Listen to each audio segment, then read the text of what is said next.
You can get tired you like, I know this is the right thing to do. I know this is the vision. I know this is what the boss wants. I know I'm the leader. I got all that down. This is so important that a leader learns to keep his word.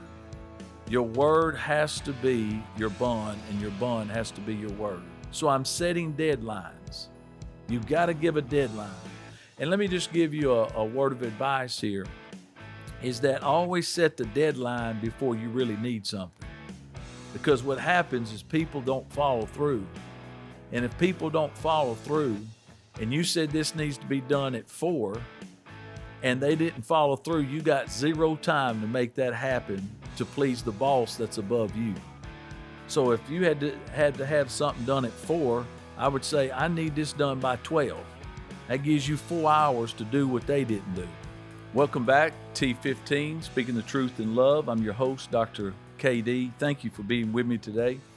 If you can recall, on part 3, we left off with the emotional cost of not following through. We're talking about leadership, something that is very challenging in today's time, and we've been building a foundation and we've been growing together, and I appreciate you being with me and liking and following, and thank you for all the comments and for caring. So let's jump right into it. We left off with finishing, and we talked about when we do not finish, what happens. Eventually, volunteers, they feel like their effort is wasted, and the staff just begins to flounder, and they have no direction. They're directionless. And we left off with high performers. Let me say something that Nick Saban has said, and I've read many times, and you already know. This may hurt some feelings, but it's the truth in love. You ready? Is that winners don't really enjoy being around losers, and that means people who don't complete, people who don't show initiative, people who do not want to succeed. Winners don't like being around losers, and losers feel threatened by winners because they don't want to feel pushed and motivated and grow and be teachable. So winners don't like to be around losers, and losers don't like to be around winners. And high performers they feel frustrated when things aren't being finished. And so here's a good way to get rid of all your high performers, is let low performers control the thermostat. And I can tell you the high performers are going to go somewhere where they can excel and perform and do what they're passionate about. And so eventually the organization develops a culture of hesitancy, or hesitation, if you will, when you don't follow through. So if I could say one thing, be an implementator, learn to implement, but also follow through. Number 2, follow through requires emotional endurance. Here's where it gets tough at, because leaders must understand something that's very critical. The middle of every initiative is harder than the beginning. Here's where fatigue sets in, resistance we spoke about, and discouragement. Boy, that's one of the biggest things when you're dealing with people and organizations, and when things don't go the way they need to go or the way they were planned to go. If you're not careful, discouragement can set in and hurt you. As I said before, the beginning's always exciting, optimism. But I want to tell you, it's the middle that will really, really challenge you to stretch. And, there's the applause at the beginning, but in the middle, the resistance, fatigue, and unexpected obstacles. And this is where leadership is tested the most at. In Galatians 6:9, he says, and let us not be weary in well-doing. You can get tired of doing the right thing. You can get tired you like, I know this is the right thing to do. I know this is the vision. I know this is what the boss wants. I know I'm the leader. I got all that down. And this is a good thing we're doing. But man, I am fatigued. I'm tired. I'm exhausted in the middle. Well, I'll say it like this. Weariness is not sin, but quitting prematurely can be to the organization, because they paid you to be a leader. They're paying you to follow through. They're dependent upon you. And so leadership maturity means learning to work through discouragement. Think about championship teams. They're not the most exciting teams, but they're the most disciplined teams. They run the same drills when others are relaxing. They review mistakes when others are celebrating. And they finish season strong because they train themselves to finish practices strong. I want you to think about that. Organization mirrors this reality. And culture is shaped by what leadership consistently reinforces. Let me just give you some statements. Leadership starts things, but discipline sustains things. Leaders who quit projects eventually lose people. Now, this is big. New vision doesn't replace unfinished responsibilities. And the last thing, a quote I'll give you, is people do not trust leaders who constantly pivot without completing. So follow through builds organizational memory, and it helps when leaders constantly, continually finish.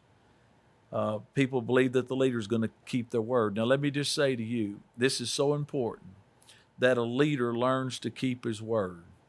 Your word has to be your bond, and your bond has to be your word.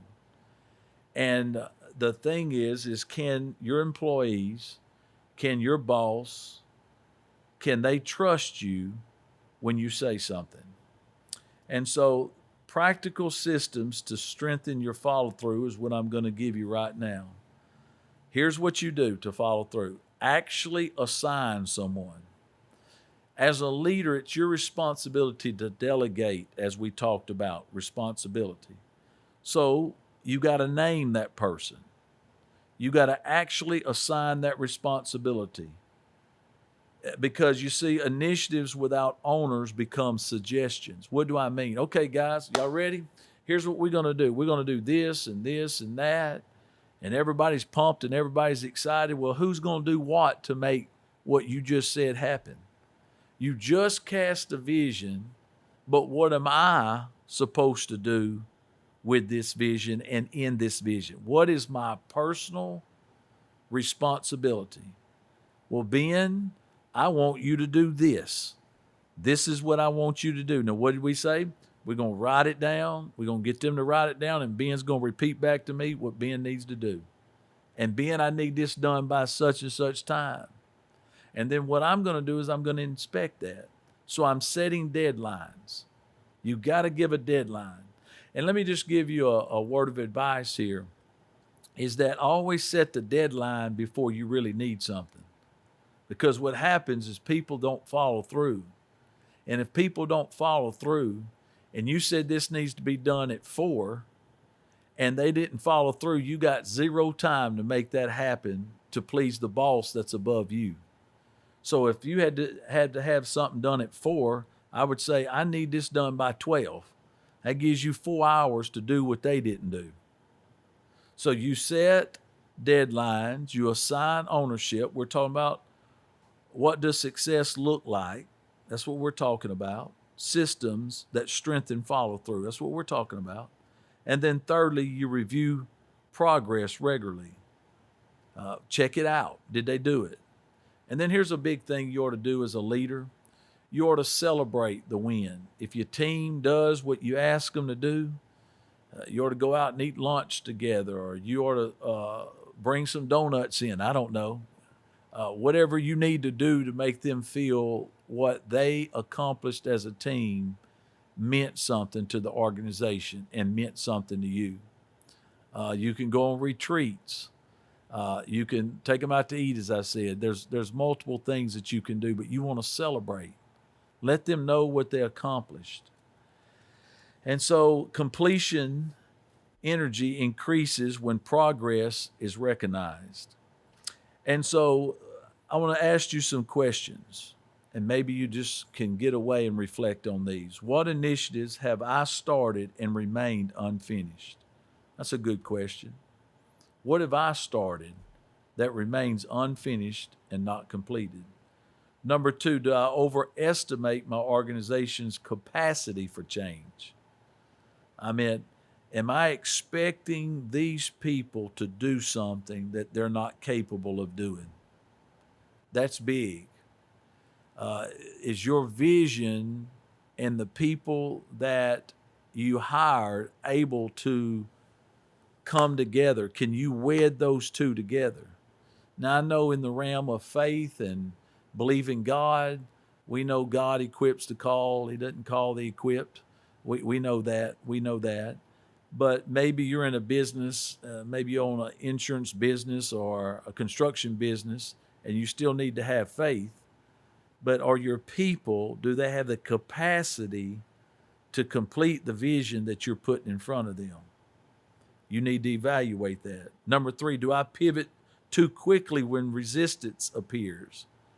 When I hit that wall, do I have a propensity to deviate and call things off and put it to rest and go do something else? That's big. Because what you're doing is you're teaching your people to do the same. Hey, if y'all run into a problem, just stop. Don't ever stop. Don't ever stop. Don't ever give in. Don't ever quit. Be a leader. Follow through. You can do this. And then the last question is, what would happen if I focused on finishing instead of just launching things, starting things? What would happen? Oh boy, your organization will rise. It will excel. It will do great things. And so I want you to be able to lead visibly through resistance. And I pray that you will really, really think about all the different facets that we talked about. I want to give you some books that I recommend that you would read that I think that would help you. Now, John Maxwell is well known, and you've probably read all of his books, but I would read, number 1, The Developing the Leader Within You. I would read The Developing Leader Around You, or Developing Leaders Around You. One of his greatest books that I've read that helped me was The 21 Irrefutable Laws of Leadership. What a great book to read. It'll help you understand so many different areas that we've just spoke about. I would also recommend that you find a mentor that can mentor you, and that you would also pass on what you learn to others, and that you would mentor other people. You know, the spiritual weight of following through is this. God said this, that he that is faithful in that which is least is faithful in much. And faithfulness is sustained through obedience. And the reason why I just shifted on you is because I want you to understand that faithfulness and follow through is a characteristic of God. I mean, aren't you glad that God doesn't quit on you? Aren't you glad that when God started something that he finished it? That the Bible says he went all the way to the cross. Now, he got spit on. He got laughed at. He got beat on. He went to the cross and he died for us. Now, the reason why I'm bringing this up is because it's so huge. It's so huge to see that Jesus started something and encountered all the leadership things that we just talked about. Everything that we've learned in episode 1, 2, 3, and now in 4, Jesus modeled that. And Jesus can help you follow through. I want to read something to you. Leaders who follow through reflect the character of God, who always finishes what he begins. So understand this. I'm not where I need to be as a leader, and you're not where you need to be. We're going to always be in process. We're going to always be growing. We need to stay teachable. God can help you become everything that he's put in front of you. You just got to trust him. And you got to work like everything depends on you. And then you got to pray like everything depends on God. So I hope these leadership lessons kind of helped you. I hope that you'll excel in what God's called you to do. And you can become anything that God's called you to become. Again, I'll say it. And so if you have any questions, please put in the comments below. T15, Truth and Love. We're going to be looking forward to the next episode that we spend with you. And please like and please follow. And I'll see you next time. Thank you.